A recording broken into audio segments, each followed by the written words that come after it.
que você ganha dinheiro hoje? Quais são as suas fontes de renda hoje? Eu sou sócio-diretor em 50% de ativos de uma indústria química e farmacêutica, que eu me tornei sócio aos 30 anos de idade, que era a empresa que eu era funcionário. Que isso, Eu cara. tornei- Olha. E é muito interessante a história de como eu comprei essa empresa e como eu surpreendi o diretor que eu comprei essa empresa e o desejo que ele tinha de se aposentar e o quanto e como isso se findou. É uma história, é um case interessante. Como assim? Caramba. Conta pra gente. É uma historinha. Que na verdade é o seguinte, eu entrei nessa empresa em janeiro de 2000, Tá. Você entrou como o quê? eu como responsável técnico já, eu era químico responsável. Eu era o gestor da fábrica e o responsável técnico da empresa. Desculpa, mas o que é um químico responsável? Químico responsável, toda indústria que tem um fator químico ou um fator farmacêutico, ela precisa de um responsável técnico. Aquele nome, se você pegar um produto químico, vem o nome aqui, ó, químico responsável. E ele responde por aquele produto, cível, criminalmente, e Nossa. inclusive ele responde pelos processos internos da fábrica. Nossa, muito certo. O responsável técnico. Como uma farmácia tem. Uma farmácia tem um farmacêutico responsável. E qualquer problema civil e criminal, a pessoa vai responder, porque ela é o profissional. Que colocou ali a assinatura dela. Então eu era químico responsável da empresa e, juntamente com isso, eu comecei a empreender no ramo de suplementação esportiva, montando lojas de suplemento. Montei uma loja, montei duas. Chegou um momento que eu tinha 7 lojas de suplemento e uma distribuidora. Não é a época que o online ainda não existia. E eu fui fazendo dinheiro com isso. Mas de onde saiu esse negócio de empreender assim? De onde que veio essa primeira loja? Veio uma ideia, alguém te ofereceu? Não, a primeira loja veio de um trauma. Eu trabalhava numa empresa, num laboratório, também era responsável técnico desse laboratório, e eu sempre fui uma pessoa obcecada. Você estava em 2 laboratórios, então? Não, isso antes. Ah, tá. Antes de 2000. Antes de 2000. Antes de entrar nessa empresa, exatamente antes de entrar nessa empresa, eu trabalhava num laboratório numa multinacional. E eu sempre fui uma pessoa muito obcecada no trabalho, desde garoto. Então eu era o primeiro a chegar, o último a sair, extremamente competitivo dentro da empresa, e extremamente obcecado por processos, por aprender mais e por entregar. Então eu era o melhor funcionário da empresa e surgiu a oportunidade de fazer um curso incrível no Rio de Janeiro. Todos os meus colegas davam como certo eu ser o escolhido para esse curso. Inclusive eu também estava tranquilo. Afinal de contas, ninguém produzia mais do que eu. Eu tinha um chefe militar, já contei muitas vezes essa história em vários podcasts, mas vale a pena contar novamente. E ele era um cara muito sargento, muito general. E de poucas palavras. Chegou no dia de ele escolheu uma das minhas assistentes para o curso. E eu fiquei profundamente decepcionado. Subi até a sala dele e tomei coragem, porque nós morríamos de medo do homem. Tomei coragem e perguntei para ele por que eu não tinha sido escolhido. E eu gostaria de saber para eu poder melhorar e evoluir para poder merecer isso. Você já era forte assim, já na época, não? Já era um pouco. É, então.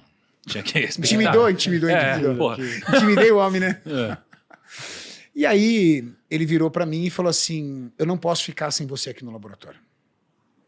Olha. As coisas aqui não vão funcionar sem você. E aí eu falei assim, poxa, meu futuro não tá aqui.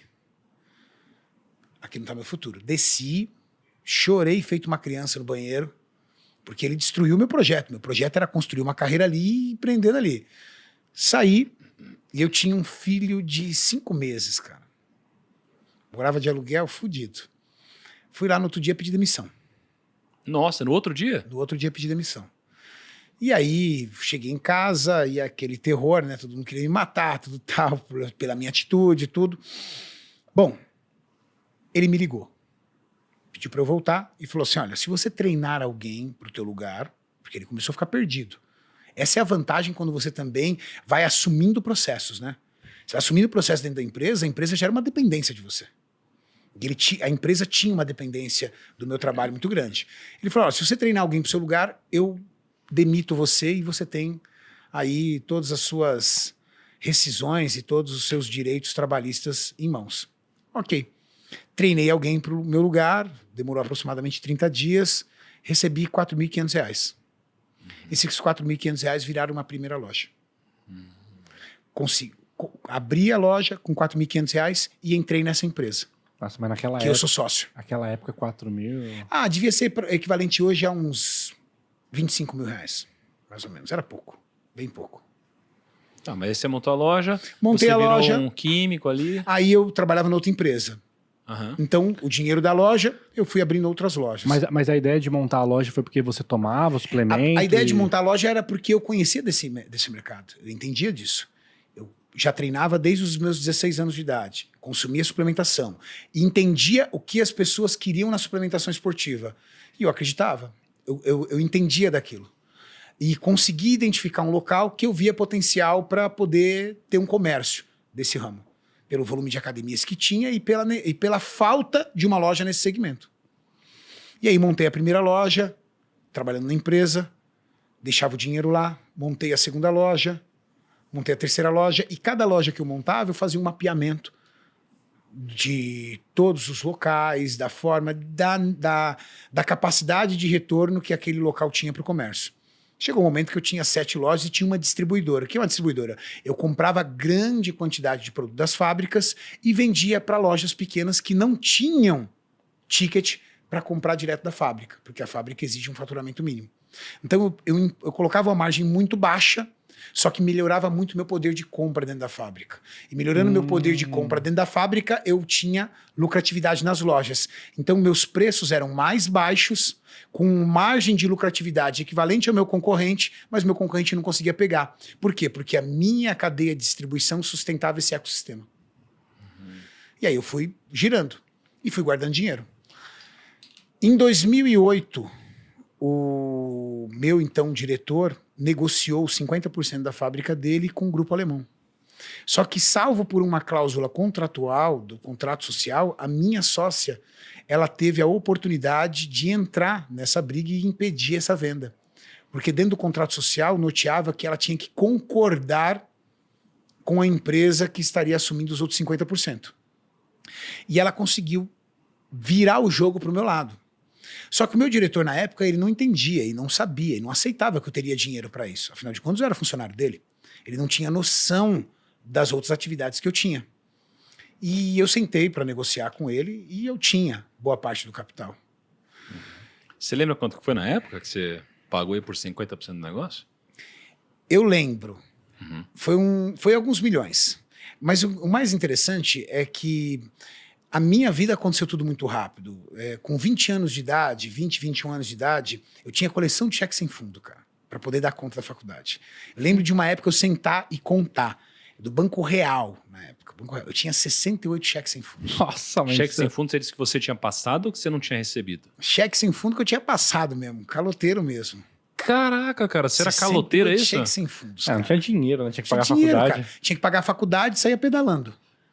Que isso, cara. E Tava aí, cheque o que sem você fundo. Ou seja, fez? eu tava quebrado. Tá.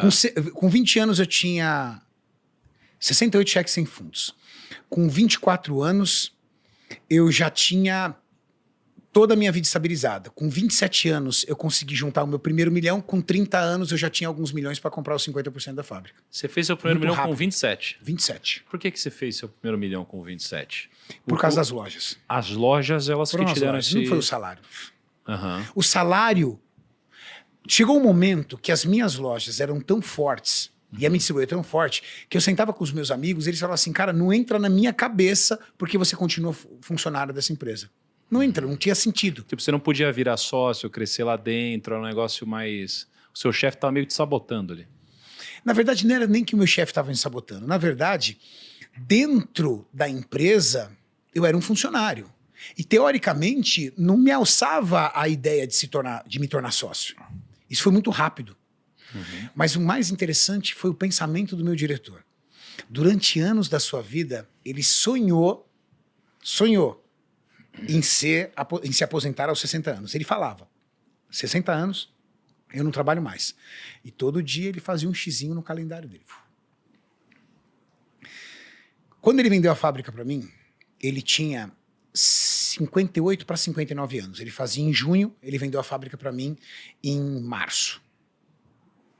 Entramos num acordo, paguei uma parte, tive que vender uma parte das lojas para poder pagar ele. Então também fui criticado pra caramba pelos meus amigos que eu tava um ramo da suplementação esportiva extremamente consolidado e eu queimei. Saí queimando para poder comprar a fábrica.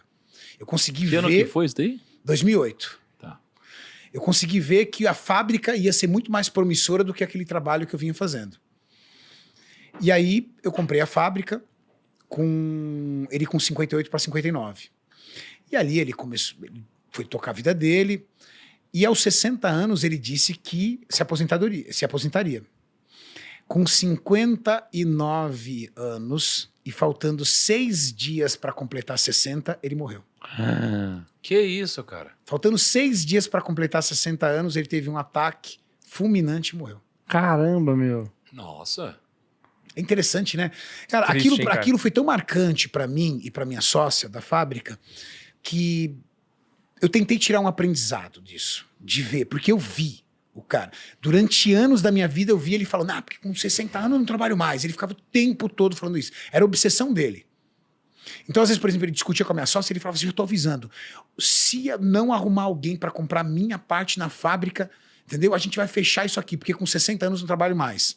Ele tinha dinheiro guardado, sempre foi uma pessoa muito conservadora, de hábitos simples, tinha dinheiro para tocar o resto da vida dele tranquila. Faltando 6 dias para completar 60 anos, ele morreu. Ou seja, cuidado com o que você pede. Caramba, cara. Tem que tomar um pouco de cuidado com o que você pede, porque às vezes você pode ser atendido. Sei lá, se Se você acredita em aposentou, Deus né? por Deus, Se aposentou. se você acredita nas energias pelas energias, mas ele disse que ele não ia mais trabalhar. Não falou como. Caramba. Caraca. Se aposentou cedo, né, Lucão? Se aposentou. Pois Caraca, que loucura. Pô, então, 2008. Vamos pensar aqui, fazer uma conta, Kaique. O Carinha falou que comprou por alguns milhões aí. 50% da fábrica. 2008. 2008. Que, O mundo afundando se ali eu fosse na... colocar... 2008, você comprou antes ou depois da crise? No meio. Foi ali, né? Março, tipo, né? no meio, né? Ali. Mas a crise Não. pesada mesmo foi no final do ano, né? É, então, aí foi lá. Pegou, botou uns milhõezinhos lá. Só que tem uma fábrica vantagem, cresceu. tá? Indústria química e farmacêutica não tem crise. Não tem crise. Pelo contrário, às vezes cresce na crise. Por exemplo, pandemia. Teve crise para a indústria Eu acho farmacêutica? que não, os caras escalaram Saiu absurdo. todo mundo correndo para tomar remédio. Eu tenho um amigo, eu falei com ele, e a parada é que ele teve alguns empecilhos em relação ao dólar, mas ele vendeu muito mais. Vendeu muito também, né? mais. É. Por exemplo, na época da pandemia, sabe o que eu fiz? Eu girei os reatores e comecei a fazer álcool em gel. Não dava Álcool em conta. gel. É isso Não mesmo. dava conta de fazer álcool em gel.